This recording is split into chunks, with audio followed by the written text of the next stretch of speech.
Schopenhauer warned us why society fears the intelligent loner. There's a reason we instinctively fear the one who walks alone. Not the outcast, not the isolated by circumstance, but the one who chooses solitude, who steps back from the crowd, not in bitterness, but in clarity. Schopenhauer understood this. He didn't just observe the intelligent loner, he was one.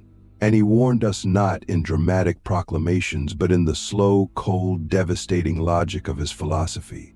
What he saw was this: society is not designed to celebrate the thinker, the outlier, the seer. It is designed to resist them. Because the intelligent loner doesn't just live differently, they think differently. And different thought is dangerous in a world built on shared illusions. Let's get something clear right off the bat. When we talk about the intelligent loner, we're not talking about someone who's antisocial or incapable. We're talking about someone who, by the weight of their own insight, finds fewer and fewer places where they truly belong. Someone who sees through the superficiality of mass opinion, who finds small talk unbearable, who would rather spend hours unraveling a single idea than days chasing the approval of others. They're not distant because they hate people, they're distant because they understand them too well. And that understanding, ironically, creates distance. Schopenhauer saw this clearly in his time, and it's only gotten more relevant now. The more intelligent you are, he argued, the more likely you are to be unhappy in collective life. Why? Because intelligence reveals the absurdity of the collective. While most people are seeking entertainment, the intelligent loner is seeking truth. While society rewards conformity, the loner is drawn to introspection. And when you place a mind like that inside a world obsessed with distraction, what do you think happens? Click subscribe to this channel to get more topics you love. We often romanticize intelligence. We celebrate genius in movies, in books, in history. But in real life, the truly intelligent are often feared. Not because they wield physical power, but because they see things others don't. And when you see deeply, you disrupt. You challenge the status quo. You ask uncomfortable questions. You make people confront things about themselves they'd rather avoid. The intelligent loner doesn't just think differently, they reflect back the shallow nature of collective thinking. And society doesn't take that kindly. So, let me ask you something. Have you ever felt punished simply for thinking too deeply? Maybe you've been told you're too serious, too intense, too negative. Maybe you've walked into a room full of small talk and felt like you were suffocating. Maybe you've shared an insight that felt obvious to you only to be met with blank stares or nervous laughter. That's not a personal failure. That's the cost of lucidity. Because most people don't want clarity. They want comfort. And the clearer your vision becomes, the more threatening you appear. This is what Schopenhauer meant when he said that a high degree of intellect tends to make a man unsociable. Not because the intelligent are arrogant, but because they are tuned differently. Their inner world is louder, richer, more demanding. They don't need constant stimulation because their own thoughts are already a theater of infinite complexity. But imagine what happens when that kind of person tries to live in a society addicted to noise. They become alien, not by choice, but by nature.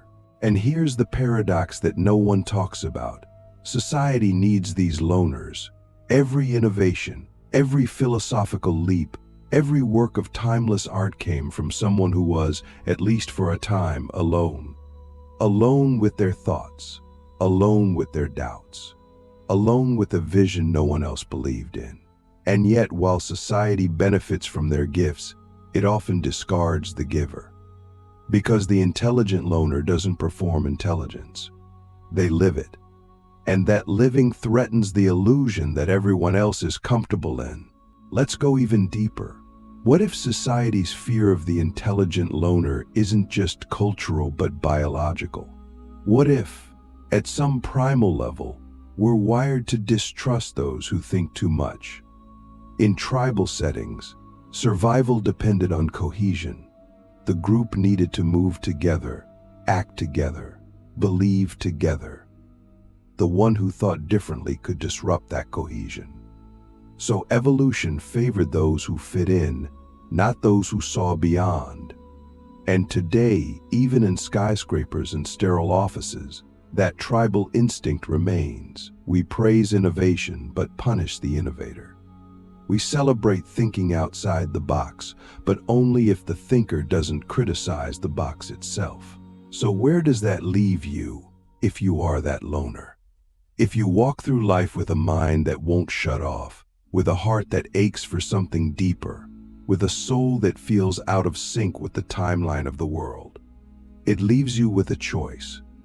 You can dim your light, force yourself to conform, to be palatable, or you can embrace the solitude that clarity demands. You can stop seeing your distance from others as a flaw and start seeing it as a necessary vantage point. Because maybe Schopenhauer wasn't warning us about the intelligent loner. Maybe he was warning you that if you are one, you will suffer. But that suffering is also the path to something sacred. The clearer your mind becomes, the more lonely and free you will be. And maybe that's the point. Maybe the loneliness is not the punishment but the proof. In the next part, we'll explore the emotional cost of this clarity, why intelligence often comes with existential despair, and how to survive it. The weight of seeing too much. Intelligence, despair, and the search for meaning there is a quiet agony that visits those who see too clearly. It's not always dramatic. It doesn't always look like crisis. Sometimes it's just a subtle heaviness, a persistent ache beneath the surface of things, a feeling that something is missing, that something is off, even when everything appears fine. This is the curse of heightened perception. When you're intelligent, especially when you're introspective and alone, you start to notice what others ignore. The cracks in the system, the absurdity of routines, the emptiness behind certain smiles, the contradictions in our beliefs. And once you see those things, you can't unsee them. That's where despair begins, not in the chaos, but in the clarity. Schopenhauer didn't just understand this, he lived it. He believed that the more intelligent a person is, the more they suffer from the fundamental absurdity of existence. Why? Because intelligence reveals futility.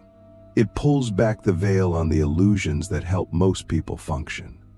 The myth of progress, the fantasy of lasting happiness through material gain, the idea that life has an inherent purpose just waiting to be discovered. For the average person, these beliefs are enough. They're like scaffolding that holds the psyche together. But the intelligent loner often kicks away that scaffolding, not out of malice, but because it doesn't hold up to scrutiny. And when it falls, what's left? A vast, indifferent universe and a mind that can't stop asking why. Think about it.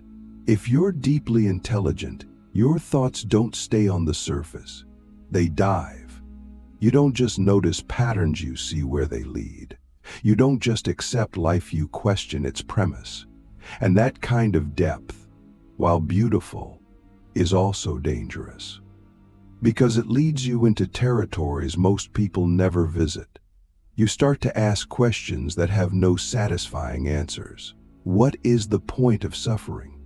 If everything I build will decay, why build at all?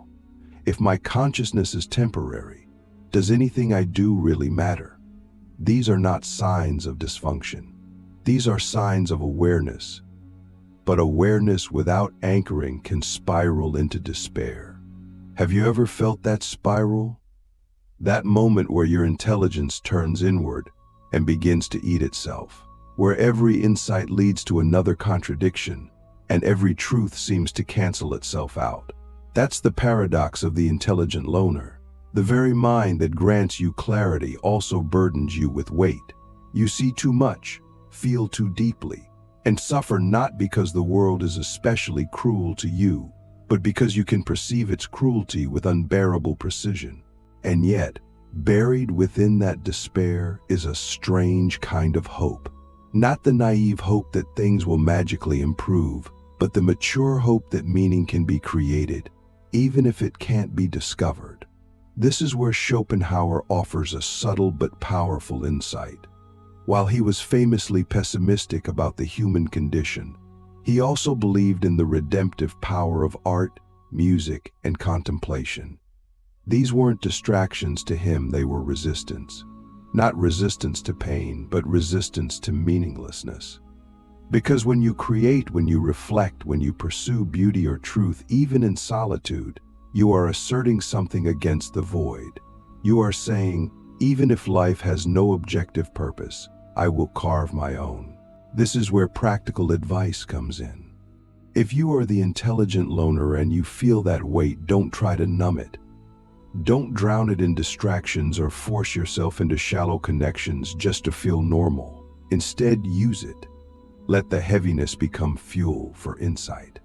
Let your questions drive you to create something only you could create. Write, build, explore. Not for applause, not for recognition, but for the sheer act of keeping your inner fire alive. Because here's the truth. Intelligence alone doesn't create despair. Isolation without expression does. So ask yourself, what part of your suffering could become a source of meaning if you stopped hiding it? This is the essential transformation Schopenhauer hinted at but left to us to complete. That despair is not just a dead end, it's a doorway. It breaks us open so that we might rebuild ourselves, not as replicas of societal norms, but as authentic creators of our own metaphysical shelter. In the next part, we explore the conflict between the intelligent loner and the collective mind, why society instinctively resists the individual who cannot be absorbed into the herd, and what it truly means to think for yourself in a world wired for conformity. The war against the herd. Why society resists those who think alone. There's a silent war happening all around us, not with bombs or battles, but with ideas, with silence, with glances that last too long and conversations that end too quickly. It's the war between the individual mind and the collective comfort, between the one who dares to think alone and the many who need to think together. And if you've ever felt the cold shoulder of a group when you spoke a truth too soon, or if your silence made people nervous simply because it wasn't filled with the expected noise, then you felt this war. Schopenhauer saw it playing out in every age, the herd instinct versus the sovereign mind. And he warned us not just about society's ignorance, but about its defense mechanisms against those who refuse to merge with it. Why does society fear the intelligent loner?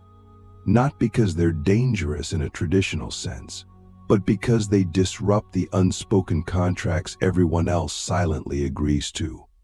The contract that says we'll pretend certain lies are truths so that we can all feel a little safer.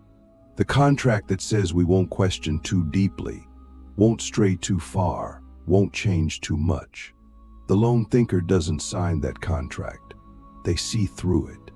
And society feels that as a threat not to its safety, but to its stability. Because when one person stands apart, they remind the group that thinking differently is possible. And if it's possible, then conformity isn't necessary. And if conformity isn't necessary, then why are we all doing it? That's the terrifying question.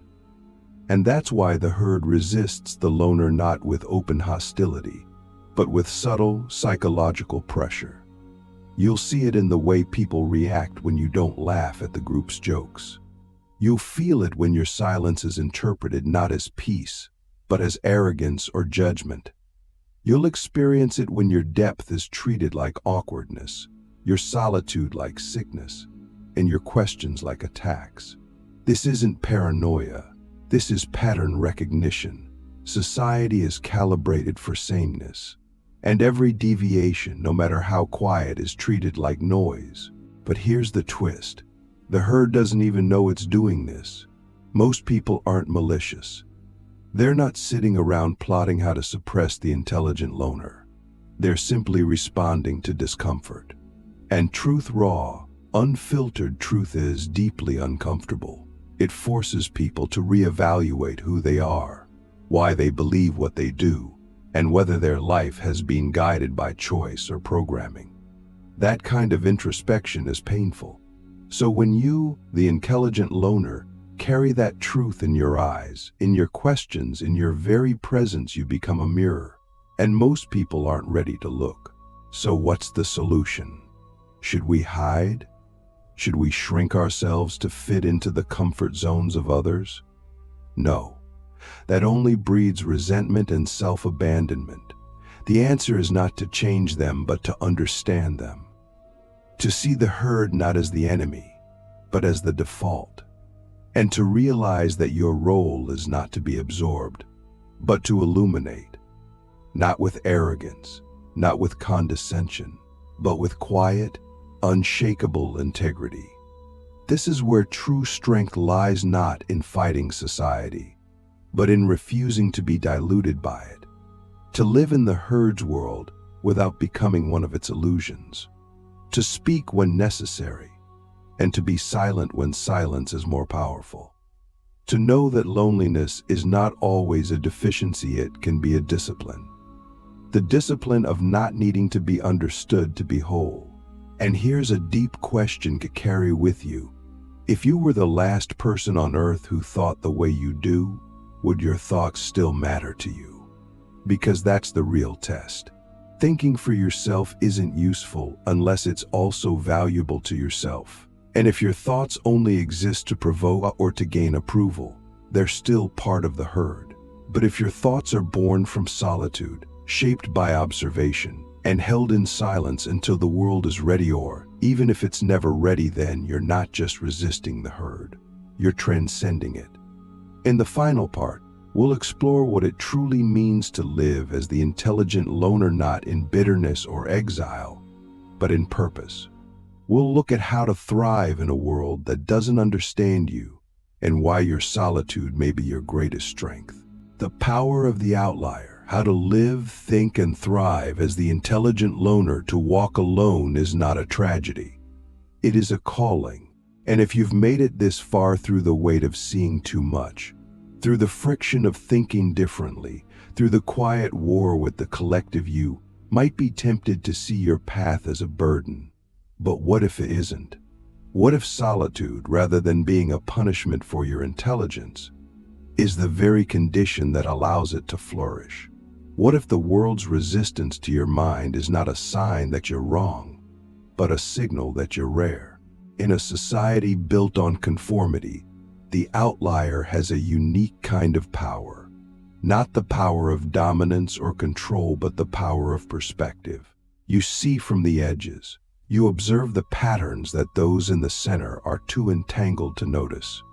You think without needing permission.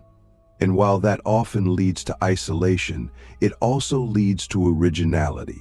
Because let's be honest, no one ever created anything timeless by following the crowd. Every breakthrough, every philosophical insight, every piece of art that changed the course of culture came from someone who dared to think alone. And not just think, but live that thought, even when it cost them everything. So how do you thrive as the intelligent loner? First, accept your nature. Stop trying to fix what isn't broken. You are not meant to blend in. You are meant to see. And with that vision comes responsibility, not to convert others, but to remain true to what you've seen. That alone is a radical act. In a world selling distractions, your clarity is rebellion. In a culture addicted to validation, your self-containment is sacred. Next, build a life that honors your depth. This means choosing quality over quantity in everything: your relationships, your environment, your work. You don't need a massive network. You need a few minds that understand you, even if they're miles apart or long gone from this earth. Read the dead. Converse with the timeless. Let your mentors be those who wrote for people like you, centuries before you were born. That's the secret the herd doesn't know. Solitude isn't empty when it's filled with wisdom. Then create, not to be seen but to survive. Let your thoughts become something tangible. A book, a journal, a song, a structure. Something that anchors your inner world in the outer one. Because the danger of isolation is not loneliness, it's stagnation. The mind must move, must shape, must give. Otherwise, it collapses under its own weight. And your ideas, the ones that no one else seems to understand right now, might be exactly what someone in the future is waiting for. Finally, and most importantly, do not make your solitude a prison. Make it a temple. Bitterness is the poison of the misunderstood. Bert gratitude cain, personnel, radical gratitude as the antidote. Be grateful for your mind, for your vision, for the fact that you feel the friction, because that means you're alive in your own truth. Most people will never know this kind of aliveness. You do. So ask yourself now, at the end of this journey, if no one ever applauds, if no one ever agrees, if your thoughts never go viral, would you still think them? Would you still live them? If your answer is yes, then you've already won. You've already transcended the need for permission. You've already become the rarest kind of person. Someone who exists not to be accepted, but to be authentic. And that authenticity, quiet, steady, and unwavering, is what changes the world. Not always loudly, not always quickly, but undeniably.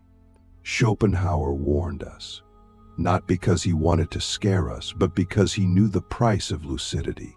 And now, so do you. But now you also know the reward. The intelligent loner is not a victim, not a mistake, not a ghost.